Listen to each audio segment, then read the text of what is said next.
ಅಮ್ಮ ಇದೋ ನಿನ್ನ ಪಾದ ಪದ್ಮಗಳಿಗೆ ನಮಸ್ಕರಿಸಿದ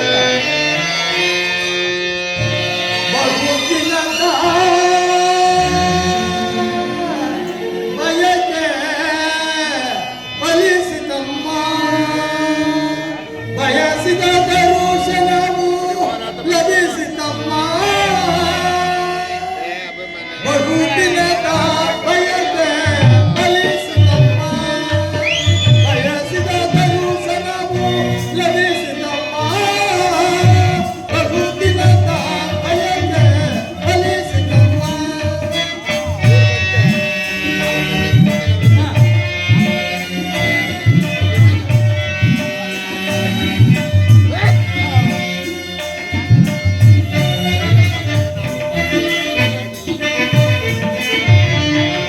ಕರುಣೆಯ ತೋರಿದೆ ಸುವರ್ಣ ತೋರಿದೆ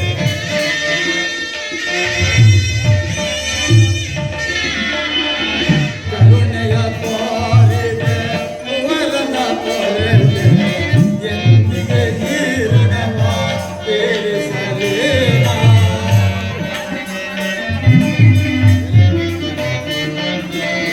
ಎಂದಿಗೆ ಜೀರ್ಣವ ತೀರಿಸಲೇನ ಬೆನಿಸಿದ ಮರುಕ್ಷಣವೇ ಜಲಕ್ಕೆ ಸದೆಯಂತೆ ಅಮ್ಮ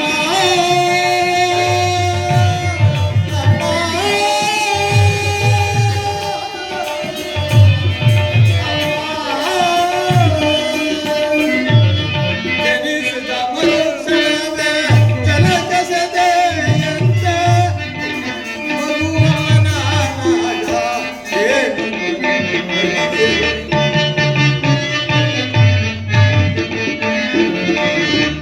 ಮಗುವಮನಾದಾಗ ಏನೊಂದು ನನಗೆ ಬಹುದಿನದ ಬಯಕೆ ಫಲಿಸಿತಮ್ಮ ಬಯಸಿದ ದರ್ಶನವು ಲಭಿಸಿತಮ್ಮ ಬಹುದಿನದ ಬಯಕೆ ಫಲಿಸಿತಮ್ಮ.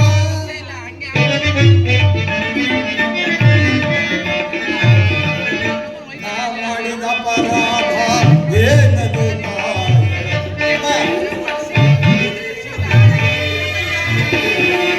ನಾ ಮಾಡಿದ ಅಪರಾಧ ಏನದು ತಾಯಿ ಅಕ್ಷಮ್ಯವೆನಿಸೆ ಜೀವವ ಹೊರೆಗೆ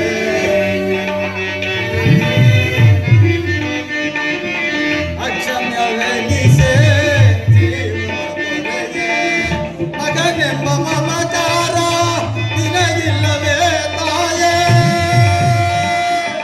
ಅಮ್ಮ ಅಮ್ಮ ಮಗನೆಂಬ ಮಮಕಾರ ನಿನಗಿಲ್ಲವೇ ತಾಯೇ ಐವರ ಮಾತೆ ನಿನಗಿರುವುದೇ ಕೊರತೆ ಐವರ ಮಾತೆ ನಿನಗಿರುವುದೇ ಕೊರತೆ ಬಹುದಿನದ ಬಯಕೆ ಫಲಿಸಿತಮ್ಮ ಬಯಸಿದ ದರ್ಶನವು ಲಭಿಸಿತಮ್ಮ ಬಹುದಿನದ ಬಯಕೆ ಫಲಿಸಿತಮ್ಮ ಫಲಿಸಿತಮ್ಮ ಫಲಿಸಿತಮ್ಮ.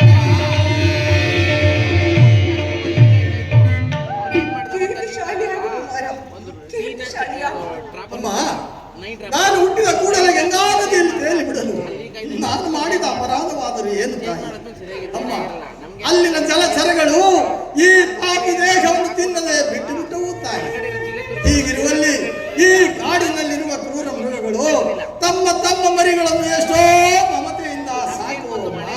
ಹೀಗಿರುವಲ್ಲಿ ಈ ಪ್ರಪಂಚವೆಲ್ಲವೂ ನನ್ನನ್ನು ಸೂತ ನೀಚ ಹೀನ ಕುಲದವನೆಂದು ಹೇಳಿಸುತ್ತಿರುವಾಗ ಅಮ್ಮ ಇದೆಲ್ಲವನ್ನು ನೀನು ಒಂದೇ ಒಂದು ಮಾತಿನಿಂದ ಪರಿಹರಿಸಬಹುದಾಗಿತ್ತಲ್ಲಮ್ಮ. ಏಕಮ್ಮ ಸುಮ್ಮನಾದೆ ಹೋಗಲಿ ಬಿಡು. ನೀನು ನನ್ನ ಹೆತ್ತ ತಾಯಿ ದೈವಕ್ಕೆ ಸಮಾನಳು. ನಿನ್ನನ್ನು ದೂಷಿಸಿದರೆ ನಾನು ಪರಮ ಪಾಪಿಯಾಗುವೆನಮ್ಮ. ಇಷ್ಟು ದಿನಗಳ ಮೇಲಾದರೂ ಮಗನ ನೆನಪು ಬಂತಲ್ಲ, ಕರುಣೆ ತೋರಿದೆಯಲ್ಲ. ಈ ಉಪಕಾರದ ಭಾರವನ್ನ ನಾನು ಯಾವ ಜನ್ಮದಲ್ಲಿ ತೀರಿಸಲಿ ತಾಯಿ?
ಬಂದಿದ್ದಾನೆ.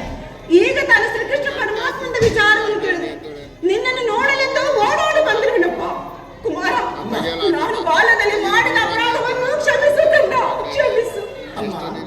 ನೀನು ಈ ರೀತಿಯಾಗಿ ಮಾತನಾಡುವುದು ಬಾಲಕನಾದ ನನಗೆ ಶ್ರೇಯಸ್ಕರವಲ್ಲ. ನಾನು ಹತಭಾಗ್ಯನಮ್ಮ. ನನ್ನ ಕರ್ಮಕ್ಕೆ ನೀನೇನು ತಾನೇ ಮಾಡಬಲ್ಲೆ? ನಿನ್ನ ಪಾದ ಸೇವೆಯನ್ನು ಮಾಡುತ್ತಿರುವ ಆ ಪಾಂಡವರಲ್ಲವೇ ಸುಕೃತಶಾಲಿಗಳು. ಅಂತಹ ಭಾಗ್ಯವು ಈ ಪಾಪಿಗೆ ಎಲ್ಲಿಂದಾದರೂ ಬೇಕು ತಾಯಿ. ಹೋಗಿ ಬಿಡಪ್ಪ, ಆಗಿದ್ದು ಆಗಿ ಹೋಯಿತು. ಈಗ ನಾವು ಸಹೋದರರು ಸೇರಿ ಅವರೊಂದಿಗೆ ಬಾಂಧವ್ಯವನ್ನು ಬೆಳೆಸಿ ಅವರಿಗೆ ಕೆಡಕನ್ನು ಹಾರೈಸಬೇಡ ಕಂದ. ಅಮ್ಮ, ಇದೊಂದು ಮಾತನ್ನು ಬಿಟ್ಟು ಮತ್ತೇನಾದರೂ ಕೇಳು, ನಡೆಸುವೆನು. ನಾನು ಜೀವಿಸಿರುವ ತನಕ ಸ್ವಾಮಿ ದ್ರೋಹವನ್ನು ಮಾತ್ರ ನಿನ್ನ ಹೆತ್ತ ತಾಯ್ದ ನಾನೇ ನಿನ್ನ ಬಳಿಗೆ ನಿಂತು ಮೆಚ್ಚೆ ಬಿಡುತ್ತೇನೆ. ಸೌಭಾಗ್ಯ ದಾನ ಮಾಡುಕಂದ ಪಾಂಡವರಲ್ಲಿ ವೈರ ತುಂಬಿಕೊಳ್ಳಿ, ಅವರನ್ನು ಉಳಿಸು, ಉಳಿಸು. ಅಮ್ಮ, ನೀನು ವೀರ ಮಾತೆ, ನೀನೇ ಹೇಳು. ವರದಾತನು ನನ್ನನ್ನೇ ನಂಬಿ ಯುದ್ಧವನ್ನು ಹೂಡಿರುವಾಗ, ಆತನ ಕಾರ್ಯಗಳು ನನ್ನಿಂದಲೇ ಸಾಧಿಸಬೇಕಾಗಿರುವಾಗ ಇಂತಹ ಸಂಬಂಧವನ್ನು ಕಲ್ಪಿಸಿಕೊಂಡು ಆತನನ್ನು ತೊರೆದರೆ ನಾನು ಕೊಲೆಪಾತಕಿಗಿಂತ ಕೀಳಾಗುವುದಿಲ್ಲವೇ ತಾಯಿ? ನಮ್ಮ ತಂದೆ ತಾತಂದಿರು ನರಕಕ್ಕೆ ಬೀಳದಿದ್ದರೆ ಮುಂದೆ ಹುಟ್ಟುವ ಮಕ್ಕಳು ಮೊಮ್ಮಕ್ಕಳು ಕರ್ಣನಿಂತಹ ನೀಚನೆಂದು ಶಪಿಸಿರುವವೇ ತಾಯಿ. ಇಂತಹ ಸಮಯದಲ್ಲಿ ವೀರ ಮಾತೆಯಾದ ನೀನೇ ಹಿತಬೋಧನೆಯನ್ನು ಮಾಡು ತಾಯಿ. ಪಾಂಡವರು ನಿನ್ನ ಬೆನ್ನ ಹಿಂದೆ ಬಿದ್ದ ಸಹೋದರಲ್ಲವೇ? ಅವರ ಕ್ಷೇಮವೇ ನಿನ್ನ ಕ್ಷೇಮವಲ್ಲವೇ? ಅವರನ್ನು ಕಾಪಾಡುವುದು ಹಿರಿಯನಾದ ನಿನ್ನ ಧರ್ಮವಲ್ಲವೇ? ಕುಮಾರ, ನೀವಾರು ಜನರು ಸೇರಿ ರತ್ನ ಸಿಂಹಾಸನವನ್ನೇ ರಾಜ್ಯಭಾರ ಮಾಡುವುದನ್ನು ನಿನ್ನ ಹೆತ್ತ ತಾಯದ ನಾನು ಕಣ್ತುಂಬ ನೋಡಿ ಸಂತೋಷ ಪಡಬಾರದು. ಹೇಳು ಮಗನೇ, ಹೇಳು. ಅಮ್ಮ, ಇದುವರೆಗೂ ಆ ಸಹೋದರೆಂಬ ಭಾವನೆಯೇ ನನಗಿರಲಿಲ್ಲ. ನೀನು ಎಳೆತನದಲ್ಲಿ ನಿಷ್ಕರುಣೆಯಿಂದ ಬೆಳೆಸಿದ ಸಸಿಯು ಪೋಷಿಸುವುದಿಲ್ಲದೆ ಒಣಗಿ ಹೋಗಿರುವುದು ಮತ್ತೆ ಚಿಗುರುವುದೇ ತಾಯಿ. ಮತ್ತೆ ಚಿಗುರುವುದೇ ತಾಯಿ. ಮಮ ಪ್ರಾಣಾಯ ಪಾಂಡವಾಯ ಎಂದು ಶ್ರೀಕೃಷ್ಣ ಪರಮಾತ್ಮನು ಹೇಳುತ್ತಿರುವಾಗ ಅವರ ಪ್ರಾಣಕ್ಕೆ ಭಯವಿಲ್ಲದು ತಾಯಿ. ಬಿಡು ನಿನ್ನ ಚಿಂತೆಯನ್ನು. ಆ ಕೌರವರನ್ನು ಸೇರಿ ಪಾಂಡವರ ಮೇಲೆ ದ್ವೇಷವನ್ನು ಸಾಧಿಸುತ್ತಿರುವಾಗ ನಾನು ಭಯಪಡದೆ ಹೇಗೆ ಇರ್ಲಿಕ್ಕಂತ? ಹೋಗ್ಲಿ ಬಿಡಪ್ಪ, ಅವರೊಡನೆ ಕೂಡಿ ಮಾಡಲು ನಿನಗೆ ಇಷ್ಟವಿದ್ದಿದ್ರೆ ಹೋಗ್ಲಿ. ಕುಮಾರ, ನಾಳಿನ ಯುದ್ಧದಲ್ಲಾದರೂ ಪರಾಮುಖನಾಗುವ. ಇದೊಂದು ಮಾತನ್ನು ಬಿಟ್ಟು ಮತ್ತೇನಾದರೂ ಕೇಳು. ಈ ಕರ್ಣನಂತಹ ನೀಚನಲ್ಲ. ಪೌರುಷವಿರುವ ತನಕ ಹೋರಾಡಿ ಆ ನನ್ನ ಸ್ವಾಮಿಯಾಗಿಯೇ ಉಳಿದನು. ಆತನಿಗೆ ನನ್ನಲ್ಲಿರುವ ವಿಶ್ವಾಸವನ್ನು ನೀನೇನು ಬಲ್ಲ ತಾಯಿ? ಈ ಪ್ರಪಂಚವೆಲ್ಲವೂ ನನ್ನನ್ನು ದೂಡಿಬಿಟ್ಟಿದ್ದಾಗ ಮನ್ನಣೆ ಇತ್ತು ಸಲಹಿದವನಲ್ಲವೇ? ಅಂಗರಾಜಕ್ಕೆ ಪಟ್ಟಾಭಿಷೇಕ ಮಾಡಿದವನಲ್ಲವೇ? ನನ್ನ ಪ್ರಾಣದ ಪ್ರಾಣದಂತೆ ಹೃದಯದ ಸಖನಂತೆ ನನ್ನನ್ನೇ ನಂಬಿ ಯುದ್ಧವನ್ನು ಹೂಡಿರುವಾಗ ಇಂತಹ ಸಂಬಂಧವನ್ನು ಕಲ್ಪಿಸಿಕೊಂಡು ನಾನು ಆತನನ್ನು ತೊರೆಯುವುದೇ ಸರ್ವದ ಆಗಲಾರದು. ನಾನು ಪರಾತ್ಮಕನಾಗಲಾರೆ ತಾಯಿ. ಹೋಗಲಿ ಬಿಡಪ್ಪ, ಇನ್ನು ಮುಂದೆ ನಾನು ಹೆಚ್ಚಿಗೆ ತೊಂದರೆಗೊಳಿಸಲಾರೆ. ಕುಮಾರ, ನಾಳಿನ ಯುದ್ಧದಲ್ಲಿ ನಿನ್ನ ಸಹೋದರನ ಕೈಗೆ ಸಿಕ್ಕಿದರೆ ಅವರನ್ನು ಕೊಲ್ಲಬೇಡ, ಉಳಿಸು. ಕುಮಾರ, ಅಮ್ಮ, ಯಾರನ್ನು ಬೇಕಾದರೂ ಉಳಿಸೆನು. ಆ ನನ್ನ ಪರಮ ವೈರಿಯಾದ ಅರ್ಜುನನನ್ನು ಮಾತ್ರ. ಹೌದು ತಾಯಿ, ಅರ್ಜುನನ ಮೇಲೆ ನನಗೆ ದ್ವೇಷ ಬೇಕೆ ಕಂದ. ಹೌದು ತಾಯಿ, ಆತನೊಡನೆ ಯುದ್ಧ ಮಾಡುವುದನ್ನು ನನ್ನ ಸ್ವಾಮಿ ನೋಡಿ ಸಂತೋಷಪಟ್ಟರೆ ಆಗ ನನ್ನ ಜನ್ಮವು ಸಾರ್ಥಕವಾಗುವುದು. ನಮ್ಮಿಬ್ಬರಲ್ಲಿ ಒಬ್ಬರಿಗೆ ಮಾತ್ರ ಸ್ಥಳವಿರುವುದು. ನನ್ನಿಂದ ಅರ್ಜುನನೇ ಮೃತಪಟ್ಟರು, ಅರ್ಜುನನಿಂದ ನಾನೇ ಮೃತಪಟ್ಟರು. ನಿನಗೆ 5 ಮಕ್ಕಳು ಉಳಿದೇ ಉಳಿಯುವರು. ಬಿಡುವ ನಿನ್ನ ಚಿಂತೆಯನ್ನು. ಹೋಗಲಿ ಬಿಡಪ್ಪ, ಆಯಸ್ಸು ಇದ್ದವರು ಎಲ್ಲಿಯಾದರೂ ಬದುಕಿಕೊಳ್ಳುವರು. ಅದೇ ಎತ್ತ ಒಟ್ಟಿಗೆ ಸಂತೋಷ.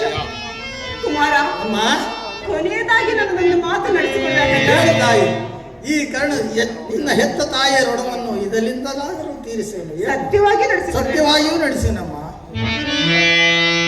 ನುಡಿದುದಂ ನಡೆಸಲಾರದ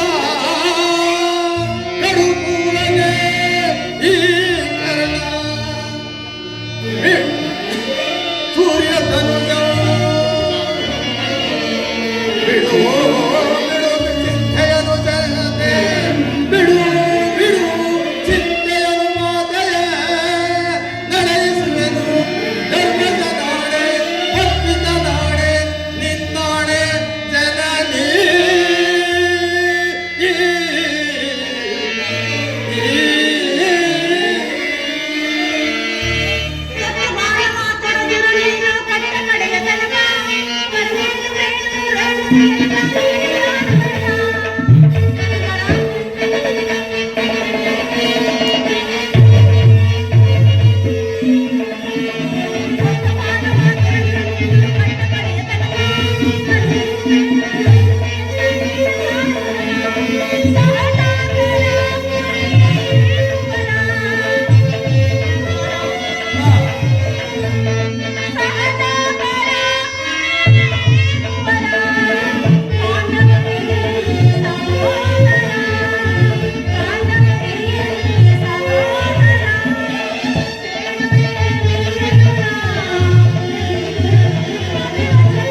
ಯುದ್ಧದಲ್ಲಿ ಯುದ್ಧದಲ್ಲಿ ನಾಡಿನ ಯುದ್ಧದಲ್ಲಿ ನೀನು ನಾನು ನಾಡಿನ ಯುದ್ಧದಲ್ಲಿ ನೀನು ದೊಡ್ಡ ಬಾಣವನ್ನು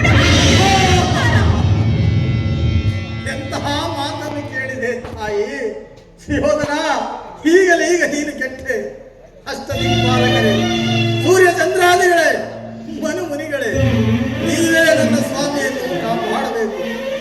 ದೇವೇಂದ್ರನು ಬಂದು ನನ್ನ ಕವಚ ಕುಂಡಲಗಳನ್ನು ಅಪಹರಿಸಿದನು. ವಿದುರನು ತನ್ನ ಸರ್ವೋತ್ತಮವಾದ ಬಿಲ್ಲನ್ನು ಮುರಿದು ಹಾಕಿದನು. ಶ್ರೀಕೃಷ್ಣ ಪರಮಾತ್ಮನು ನನ್ನ ಜನ್ಮ ವೃತ್ತಾಂತವನ್ನು ತಿಳಿಸಿ ನನ್ನ ಹೃದಯದ ಸ್ಥೈರ್ಯವನ್ನೇ ಕಿತ್ತುಕೊಂಡನು. ಈಗಲಾದರೂ ನನ್ನ ಹೆತ್ತ ತಾಯಿಯು ದೊಡ್ಡ ಬಾಣವನ್ನು ಪುನಃ ತೊಡಬೇಡುವಂತೆ ವಾಗ್ದಾನ ಮಾಡುವನು. ಇರಲಿ, ಪ್ರಪಂಚ ದೈವ ಎಲ್ಲವೂ ಸಂಚು ಮಾಡುತ್ತಿರುವುದು. ಮಾಡಲಿ, ಪೌರುಷವಿರುವ ತನಕ ಹೋರಾಡಿ ಆ ನನ್ನ ಸ್ವಾಮಿಗಾಗಿಯೇ ಬಡಿಯುವನು. ಉಳಿದಿದ್ದು ದೈವೇಚ್ಛೆ. ಅಮ್ಮ, ಕುಮಾರ, ಶ್ರೀಕೃಷ್ಣ ಪರಮಾತ್ಮನ ಕುಡಿಲೋಪಾಯವು ಫಲಿಸಿತು. ಈ ಯುದ್ಧದಲ್ಲಿ ನಮಗೆ ಜಯವಿಲ್ಲ. ನಿಮ್ಮೆಲ್ಲರ ಸಂತೋಷವಿದ್ದಂತಾಗಲಿ. ಹೋಗಿ ಬಾ ತಾಯಿ. ಆಗಲಿ ಕಂದ. ಅಮ್ಮ, ಅಮ್ಮ, ಏನು ಕಂದ? ನನ್ನದೊಂದು ಮಾತನ್ನು ಕೊನೆಯದಾಗಿ ನನ್ನದೊಂದು ಮಾತನ್ನು ನಡೆಸಿಕೊಡಿಯ ತಾಯಿ. ಅದೇನು ಹೇಳ್ಕಂದ? ಅಮ್ಮ, ಈ ಎತ್ತ ತಾಯಿಯ ದರ್ಶನವು ಇಂದಾಯಿತು.